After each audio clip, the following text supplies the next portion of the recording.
Adakah anda menghabiskan terlalu banyak wang dan tenaga untuk merumput di kebun yang baru ditanam? Terus dengar jika anda berminat untuk menjimatkan kos penyelenggaraan. Pada hujung episod ini, kami akan mendedahkan satu kaedah yang bukan sahaja mematikan akar rumpai tegar secara kekal, tetapi menjimatkan kos hampir separuh berbanding tebasang manual. Selamat datang ke episod podcast ini yang dibawakan oleh AGS Agricultural Global Solutions, rakan kongsi anda untuk amalan perladangan yang lebih baik di Malaysia. Sesuatu yang sentiasa menjadi igawan neri para pekebun kan adalah melihat kos operasi bulanan melambung tinggi, terutamanya pada fasa awal penanaman. Ya, betul sangat tu. Apabila kita dapat menjumpai strategi yang mengurangkan kos tanpa menjejaskan kesihatan pokok, ia ibarat satu talian hayat untuk aliran tunai kebun. Pelan kita mensasarkan anda, para pekebun kecil yang sentiasa berada di lapangan, anda yang berpeluh mengira kos upah dan sentiasa mencari jalan untuk mengoptimumkan pengurusan ladang.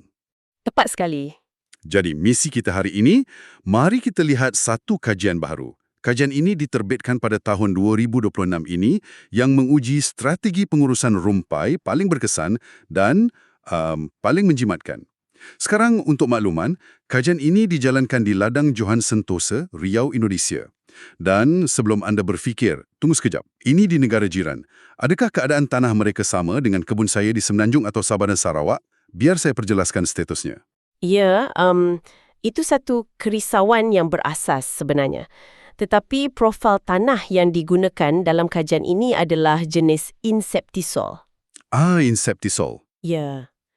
Cuaca iklim khatulistiwa, taburan hujan tahunan, kelembapan dan yang paling penting, cabaran spesies rumpai di Riau adalah sangat serupa dengan persekitaran ladang di Malaysia. Spesies rumpai ni dia tidak mengenal sempadan negara. Betul, rumput tetap rumput kan? Kan? Jadi, data dan hasil kajian tahun 2026 ini sangat bernilai. Jadikan ini sebagai panduan yang sangat relevan untuk dipraktikkan secara terus di kebun anda. Okey, baiklah. Mari kita rungkai cabaran sebenar di lapangan. Kita semua tahu betapa kritikalnya menguruskan piringan pokok pada fasa tanaman belum menghasilkan, atau kita panggil TBM. Berdasarkan kajian ini, kos untuk merumput sebenarnya adalah kos operasi kedua terbesar. Selepas pembajakan? Ya, kedua terbesar selepas kos pembajaan. Di Malaysia, realitinya kita sering berdepan dengan masalah kekurangan buruh. Upah pekerja asing semakin mahal kan sekarang ni? Dan kebergantungan kepada tenaga kerja manual semata-mata untuk menebas piringan pokok bulan demi bulan adalah satu strategi yang bagi saya tidak mampan langsung. Anda menyentuh satu titik kesakitan yang sangat nyata bagi kebanyakan pengurus ladang dan pekebun. Hakikatnya begini, pengurusan piringan yang bersih pada fasa TBM ini bukan sekadar untuk mencantikkan pemandangan kebun. Bukan supaya nampak kemas bila pelawat datang. Ya, bukan untuk melawar. Betul. Rumpai yang dibiarkan meliar di sekeliling pangkal pokok bertindak sebagai perompak. Mereka merampas nutrien baja yang anda tabur dengan harga mahal tu.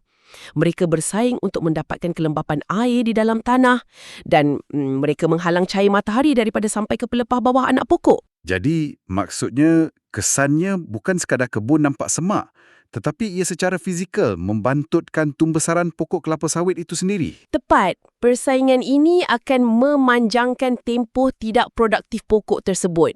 Jika piringan tidak diurus dengan cekap sejak fasa TBM, saiz batang akan menjadi kurus, pelepah tidak kembang dengan baik. Oh, saya nampak. Dan ini secara langsung akan menggagalkan sasaran hasil dalam tan per hektar apabila pokok mula masuk ke fasa berbuah kelak. Anak pokok yang terpaksa bersaing dari awal tidak akan dapat mencapai potensi genetik sebenar mereka. Bayangkan anak pokok terpaksa bertarung setiap hari hanya untuk mendapatkan setitik air dan sebutir baja. Ia meletihkan pokok. Alang-alang bercakap tentang apa yang pokok perlukan, kami juga ingin tahu apa yang anda perlukan. Nota ringkas. Beritahu kami dalam ruangan komen topik kelapa sawit apa yang anda mahu selepas ini, supaya kami buat episod ikut keperluan anda. Sila langgan saluran YouTube kami. Jika anda belum langgan, tekan suka dan tulis komen. Ini membantu saluran YouTube kami supaya kami terus menukar artikel saintifik kelapa sawit kepada bahasa yang mudah difahami dan senang dihadam. Okey. Memandangkan kita sudah meletakkan konteks betapa berbahayanya persaingan rumpai pada fasa TBM ini, mari kita kaji senjata apa yang diuji oleh para penyelidik. Mereka membedah 3 kaedah rawatan utama. Okey, 3 kaedah. Ya, rawatan pertama iaitu kaedah A adalah penggunaan campuran racun sistemik. Mereka menggunakan bahan aktif glifosat yang dicampur bersama metsulfuron-metil. Kaedah B pula adalah amalan tradisional yang paling kerap pekebun kita lakukan, iaitu merumput secara manual menggunakan parang atau mesin rumput galas. Yang paling biasa kita nampak lah ni. Betul. Dan kaedah C menggunakan campuran racun sentuh, iaitu paraquat yang juga dicampur dengan metsulfuron-metil. Dan satu perkara yang menarik perhatian saya dalam nota kajian ini, mereka tidak menguji kaedah ini pada calang-calang rumpai. Ini bukan rumput karket yang mudah dicabut tu.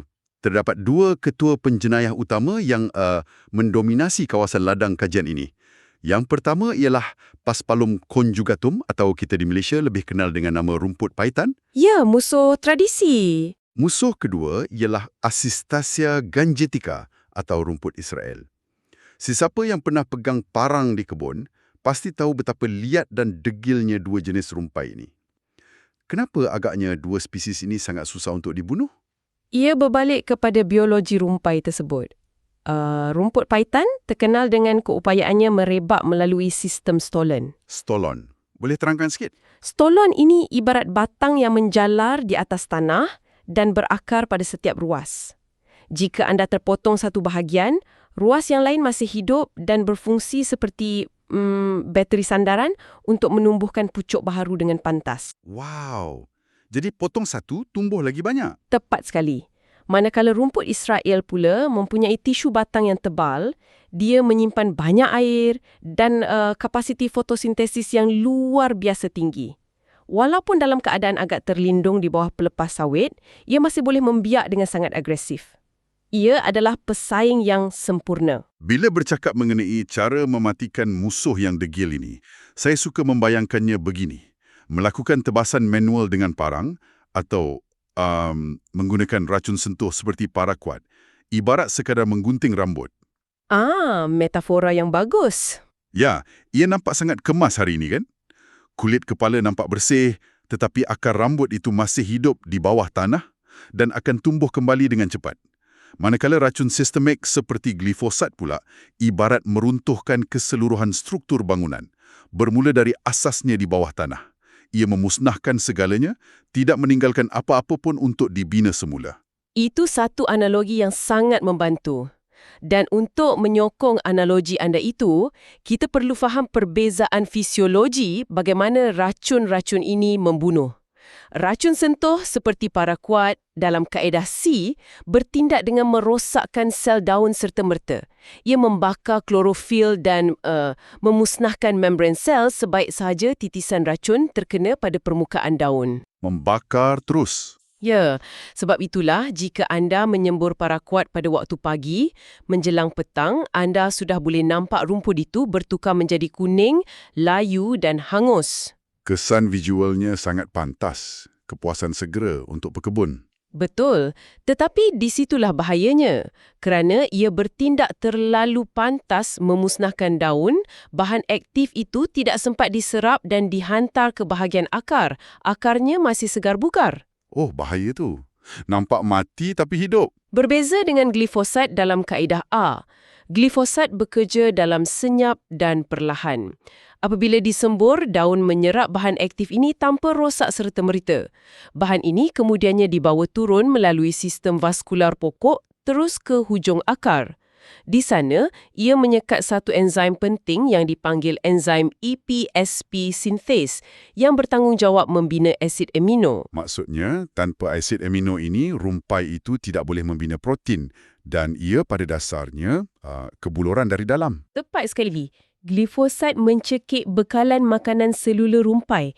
Ia mengambil masa, selalunya berhari-hari atau berminggu-minggu untuk menampakkan kesan kuning. Tetapi kerosakannya adalah mutlak. Dari hujung daun hinggalah ke hujung akar stolon yang paling dalam, semuanya mati. Methylphenone methyl pula ditambah ke dalam kedua-dua campuran racun tadi kerana bahan ini sangat pakar dalam mengawal rumpai jenis berdaun lebar seperti rumput Israel. Gabungan ini memberikan liputan spektrum yang luas. Di sinilah ia menjadi sangat menarik, terutamanya bila kita perhatikan graf kelajuan berbanding ketahanan dalam laporan ini. Apabila para pengkaji merekodkan kematian rumpai pada minggu pertama, kaedah B iaitu tebasan manual menduduki tempat teratas. Piringan nampak bersih licin bak padang golf. Ya, memang nampak cantik. Campuran para kuat juga menunjukkan hasil daun yang hangus terbakar dengan cemerlang. Tetapi campuran glifosat, pada minggu pertama, rumpai masih nampak hijau dan tegak. Kalau saya pekebun yang tak biasa, saya mungkin akan marah pekerja saya dan ingat mereka campur racun dengan air terlalu banyak. Dan itulah kesilapan psikologi yang sering berlaku di ladang. Silap mata visual ini mengelirukan ramai pihak. Pada minggu pertama dan kedua, tebasan manual memberikan ilusi bahawa masalah telah selesai, rumpai hilang dari pandangan. Tetapi, kajian sains tidak berhenti pada minggu kedua. Sudah tentu. Apabila para penyelidik meneruskan pemerhatian sehingga ke minggu ke-8, iaitu fasa mengukur kadar pertumbuhan semula, senarionya berubah secara drastik. Biar saya tebak, yang digunting tadi tumbuh semula. Lebih teruk dari tumbuh semula. Rumpai pada plot rawatan manual tumbuh semula dengan sangat agresif. Oleh kerana akar rumput paitan masih utuh di bawah tanah, ia memecut mengeluarkan pucuk baharu seolah-olah tiada apa yang berlaku. Malah persaingan menjadi lebih sengit kerana tanah baru sahaja digembur akibat libasan parang. Maknanya, segala penat lelah pekerja menebas pada minggu pertama sudah menjadi sia-sia menjelang bulan kedua. 8 minggu dan ia kembali semak. Bagaimana pula dengan plot yang disembur glifosat? Plot yang menggunakan campuran glifosat dan methylphenone methyl yang pada awalnya nampak seolah-olah lambat bertindak, rupa-rupanya memberikan tahap penekanan pertumbuhan semula yang paling kuat. Pada minggu ke-8, sementara plot manual sudah kembali menjadi hutan kecil, piringan pokok yang disembur glifosat masih bersih. Rumpai gagal untuk tumbuh semula kerana asas akar stolonnya sudah hancur sepenuhnya. Ini satu tamparan realiti. Ia membuktikan bahawa memusnahkan bahagian atas rumpai semata-mata tidak membawa apa-apa makna untuk jangka masa panjang. Rumput Israel dan rumput paitan memerlukan kemusnahan tahap sistemik. Dan untuk menambah perspektif, mengapa membiarkan rumpai ini tumbuh semula adalah satu kerugian besar. Bayangkan jumlah wang yang anda habiskan untuk baja. Sekadar tambahan, ini sebabnya ujian tanah untuk keasidan dan nutrien itu penting, berserta ujian daun pada fasa seterusnya untuk memastikan baja yang anda tabur diserap sepenuhnya oleh pokok sawit. Jika anda menggunakan kaedah manual, baja yang anda tabur pada minggu kedua akan dirampas oleh akar rumput paitan yang sedang ligat menumbuhkan pucuk baharu akibat kaedah kawalan yang salah. Ya Tuhan. Anda pada dasarnya memberi makan kepada musuh anda. Itu satu poin yang sangat pedih jika difikirkan dari sudut kewangan. Namun, ada satu persoalan yang saya pasti sedang bermain di fikiran setiap pekebun sekarang. Tunggu sekejap. Membunuh rumpai secara sistemik memang bagus, tetapi adakah racun ini akan merosakkan anak sawit saya? Pokok pada fasa TBM masih kecil kan? Pelepahnya masih rendah menjangkau ke tanah. Biar betul racun sekuat glifosat ini selamat? Satu soalan yang wajar. Ya, sebab saya selalu dengar pekebun merungut, racun sistemik ini boleh merosakkan tumbusaran anak pokok sawit kalau tersilap sembur atau wap racun ditiup angin. Kerisauan itu sangat kritikal dan para penyelidik tahu mengenainya. Sebab itu kajian ini turut memantau dengan teliti tahap fitotoxicity atau kadar keracunan fizikal pada tanaman utama. Fakta yang paling melegakan dari keseluruhan eksperimen ini ialah kesemua plot rawatan, baik yang menggunakan bahan kimia maupun tebasan manual, merekodkan skor sifar untuk kerosakan pada pokok sawit utama. Wow, sifar? Ya, sifar peratus kerosakan dikesan pada pelepah, batang maupun pertumbuhan anak pokok TBM. Sifar kerosakan. Adakah mereka mempunyai teknik semburan yang istimewa? Ia berbalik kepada disiplin operasi di lapangan. Racun sistemik terbukti selamat untuk piringan pokok muda asalkan ia digunakan dengan dos yang betul dan kaedah semburan yang berhati-hati. Dalam kajian tahun 2026 ini, Dos yang digunakan untuk memberikan hasil terbaik tanpa merosakkan pokok ialah 450 ml per hektar untuk racun utama. Selain itu, pekerja yang menyembur perlu menggunakan corong pelindung pada muncung penyembur supaya kabus racun tidak melayang di tiup angin lalu terkena pelepas sawit yang masih rendah. Selagi anda mengikuti dos sasaran ini dan menjaga disiplin semburan, pokok anda dijamin selamat. Jadi, mari kita cantumkan semua kepingan teka-teki ini. Kita sudah faham racun sistemik menang besar dari segi ketahanan membantutkan rumpai dan kita sudah lihat bukti bahawa ia selamat untuk anak sawit.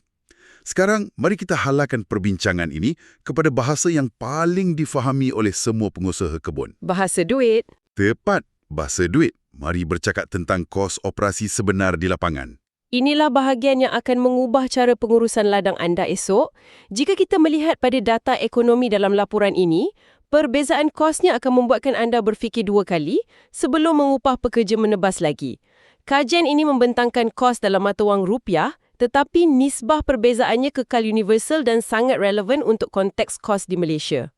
Menurut data mereka, kos tahunan untuk mengekalkan kebersihan piringan menggunakan kaedah manual adalah sekitar RM589,000 per hektar.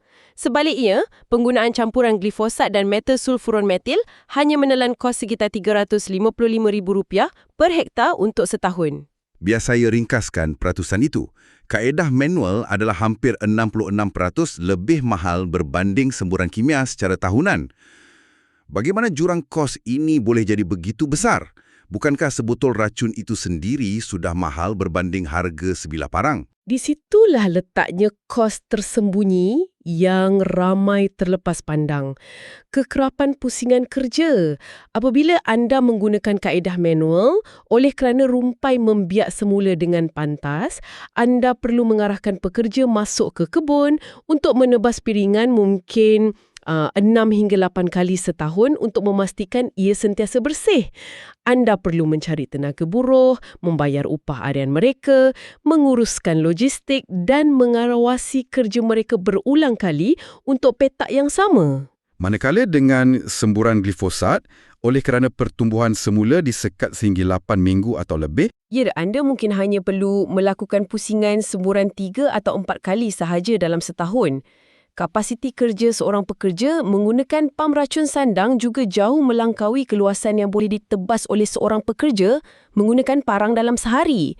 Jadi, anda menjimatkan bil upah buruh secara drastik dan pada masa yang sama, pekerja anda boleh dikerahkan untuk melakukan kerja lain yang lebih produktif seperti menabur baja atau menyelenggara parit buang air. Ini adalah pengoptimuman sumber manusia yang sebenar. jadi apakah langkah praktikal yang pekebun boleh terus laksanakan bermula esok pagi? Berdasarkan dapatan kukuh dari kajian ini, tiba masanya untuk anda hentikan amalan merumput secara manual yang eksklusif di kebun TBM anda. Berhenti sekadar menggunting rambut rumpai.